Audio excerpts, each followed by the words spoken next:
Hey, what up, ball boys, ball girls? Hope you all are doing super well today. So, wanted to bring you into another episode of the Fantasy Dugout. So, draft season is quickly approaching. We're just a couple weeks out. So far, in recent videos, we've covered outfielders, shortstops, and third basemen. So, let's get into the pitchers, and then we'll get into the rest of the position players here later this week. So, starting pitchers. So, I did 30 starting pitchers. So 10 per category, 10 for the obvious targets, guys you don't want to miss out on. And then you're probably looking at your above average, so guys you probably just barely missed out on. And then lastly, guys who are still really good quality pitchers, but you could have done better. And then I'm just gonna give you guys a bunch of names of guys who you should have looked at. But we're only gonna really talk about the numbers for the top 10 guys.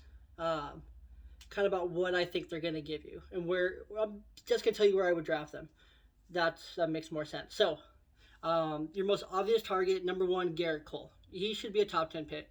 If you if pitching is your strategy, you go after pitching, which isn't an awful strategy. I've been burned in the past by not going after enough pitching early enough. Then Garrett Cole is your man. If you're looking at another high upside pitcher, so you're probably looking at the AL Cy Young, Garrett Cole, and if you want the NL Cy Young, you're probably looking at Trevor Bauer.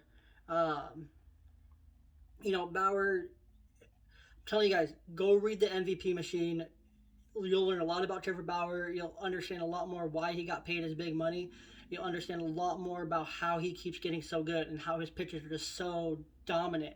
Um, he's he gets better and better. He's probably the most durable pitcher on that staff, next to Clayton Kershaw himself. So Trevor Bauer, another top 10 pick. Third guy, Shane Bieber. I would pick him in the top 12. Fourth guy, Jacob DeGrom, another top 12 pick. And then we start to drop off a little bit. You're probably looking at Max Scherzer, probably about a top 20 pick. Walker Buehler, you're probably looking about a top 25 to 30 pick. Yu Darvish, probably again another top 25 to 30 pick. Clayton Kershaw, another guy. I've had him year after year. I'm never disappointed with Clayton Kershaw. Just one guy that's a plug and play all the time. Um, he's getting so old. No, he's not. He's like barely over 30. He's like 33.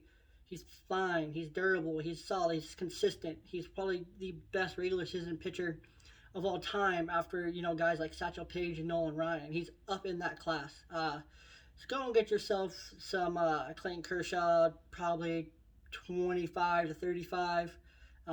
Pick Hyunjin Ryu. He's a next. I think he could deliver a another Cy Young caliber season. Finish with the Cy Young. He could even win it. He came off a third place finish. The offense and defense are much better behind him, with Semien at second and Springer up the middle and center. Biggio being at third while Vlad G moves at first and Bichette at short. So I think they got a great defense behind him. I think if you can draft him around that fifth round, so 35 to 50 or so, do it. Definitely go and grab him. Uh, Next guy, Kenta Maeda, finishes out the top 10. I think he's in that same range in Ryu. He was a second place Cy Young winner, so he might go a little bit sooner in drafts. However, the Twins, they don't have Jake Odorizzi. But they improved. They got Andrelton Simmons at shortstop. They were able to move Polanco to second. They have Donaldson coming back at third. Nelson Cruz is back in the lineup as well for the offense. So this team really didn't lose a lot of pieces. They gained. He has a better bullpen coming in behind him, with Colomb in there. So I think it's a lot better recipe for success for Maeda. So definitely another guy, probably that fourth, fifth round. Next, some guys that you probably just missed out on. Who again are going to, some of these guys are going to be, you're probably looking at all these guys around the third to seventh round or so, except for a couple who you might be able to snag a little bit later. So first guy, Jake Flattery from the Cardinals. He's just barely outside that top 10 cut. He's really freaking good. The Cardinals are going to be a lot better with Jack Flattery in house, with Nolan Arenado on the offensive side. So definitely look for Jack Flattery. Um, Probably third through fifth round ish, maybe a little bit later, four through six. Blake Snell, another guy. The move to San Diego brings him a lot of hype. It's going to translate to a lot more wins. You know, just a more comfortable setting for him to be in to pitch in because he knows he has a great defense and a great offense behind him. Um, so definitely a great pick. Probably the same, about 3 to 5, third round through fifth round. Tyler Glass now, former teammate of Blake Snell's. This is one guy that I would absolutely snatch. If he's there in the fourth, I'm grabbing him in the fourth. If he's there in the fifth or sixth, I'm grabbing him then. If he's there later and he keeps falling, I'm grabbing Glass now. He's looked fantastic in spring training, and I think he's due for a big 2021 coming up. Next is Max Fried for the Braves. I think he carried them in 2020. He's going to do it again in 2021. I think this is a guy that's going to fall down to that fifth, sixth, probably like rounds 5 through 7. So he's going to fall and he's going to be available to you, and you'll be getting an ace caliber pitcher um, in Fried. Next, number 15, Luis Castillo. Probably fifth through seventh. I'm thinking more sixth, but he could go higher. Lucas Giolito. Okay, Giolito. There's a lot of hype around the White Sox. My biggest tip for you in fantasy baseball, if you're watching, you're a fantasy baseball player, you're young in the game, don't draft the hype. Unless you are 100% sold on the hype, do not draft the hype. When you buy the hype too early, you miss out on someone else that could be better for your team. You miss out on the Max Fried or the Luis Castillo, or you miss out on these other guys who are ultimately probably going to be a little bit better, a little bit more consistent for you. But again, Lucas Giolito, he's an excellent option. Don't target him any other than like the 6th, 7th round, 5th round at the earliest. Next, we have Aaron Nola. I think he's a 5th through 7th round pick, the Phillies ace. Zach Greinke, he's still out there. He's still doing it. I think he falls until like the 8th, 9th round. But he's going to return you, some pretty high, like 5th round upside. So if you can snag him later, snag him later. Next is Lance Lynn, number 2 in Chicago now with Giolito. I think he falls to like the 9th round, even a little bit later. Snatch him up, get him in there as like your number 2 or 3 pitcher. Number 10, Madison Bumgarner. So number 20, essentially, number Madison Bumgarner. He's just barely over 30. He's a future Hall of Famer with the 3 rings, just the dominance during that World Series era with the Giants. And I think he falls down to like the 10th, 11th round, and he's going to return you some of that upside of like the 7th, 8th round.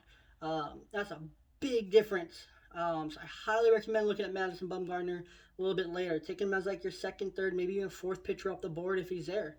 Again, this is what I mean. If you overhype someone, you possibly miss out on a position player when you can go and get, a Lance Lynn, Zach Greinke, and a Madison Bumgarner a little bit later. Or you can get some of these guys. These guys are all at least the 10th round, no earlier. Sixto Sanchez from the Marlins, Patrick Corbin from the Nationals, Charlie Morton from the Braves, Sonny Gray from the Reds, Noah Syndergaard is one guy you're going to be able to get off waivers. Stick him into your IL spot and just wait for him to come back and just dominate coming back. Zach Wheeler, Zach Plesac, Indians, and then Wheeler of the Phillies, Kyle Hendricks of the Cubs, Marco Gonzalez of the Mariners, Brandon Woodruff of the Brewers. All these guys, solid big leaguers. A couple of them aces of their staff. Hendricks, Gonzalez. You have an excellent option in Plesac right behind Bieber. So some of these guys are number 2s. Who can just return just high upside value if you look at them right and you draft them in that right spot, which is why all these guys don't draft them any earlier than the 10th round. If they go earlier than the 10th round, let the other person have it and then take that person they should have picked there and put them on your team. Don't be afraid to play that game. Don't reach. If you're reaching, make sure you 100% believe it and you're determined to keep that player, especially in the early rounds. Later rounds, those are guys you kind of take a little bit more of a risk on that okay, I'm going to be a little bit more okay dropping this guy. So yeah, make sure you pay attention to who you're getting when.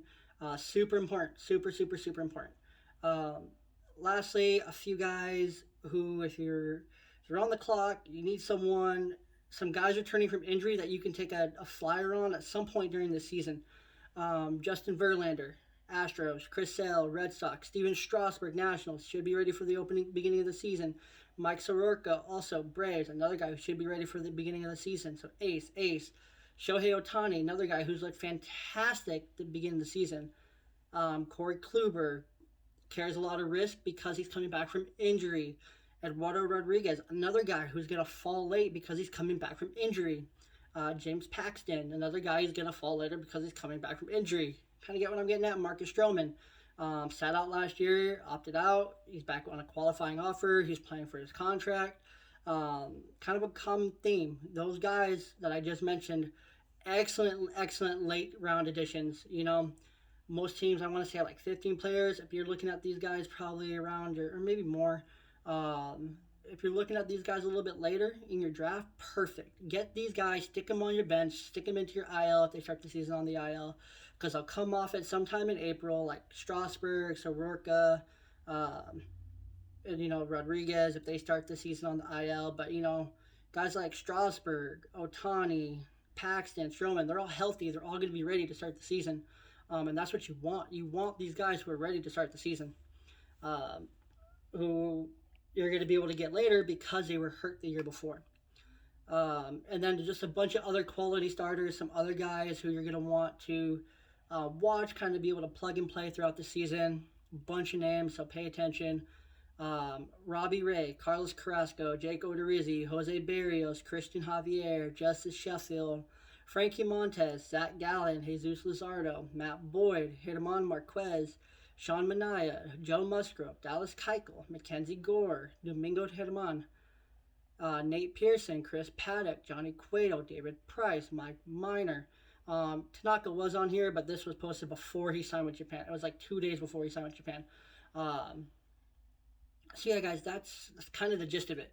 That is exactly your starting pitchers. We'll see another video soon with the relievers, and then we'll be jumping into position players. So do let me know what you guys think. Let me know who you got in the comments. YouTube thinks you're going to like this video. I want you to subscribe up here, so make sure you hit both of those. Please go and subscribe. It really helps. Hit the bell. I have no clue what it does yet, but go and hit it because it's fun. But please subscribe. Help us out. Help me out. I really appreciate it. And then if you don't know, if you want a brand new water bottle like this beautiful bad boy right here to keep your water cold for 36 hours, the coldest water, you'll find the link tree down in the description. Go and save yourself 10% off this coldest water. It is absolutely amazing. I've had the same cold water in here since day before yesterday, and it's still cold. Also, I need to drink more water, but go and get you some. Go and get you a coldest water bottle.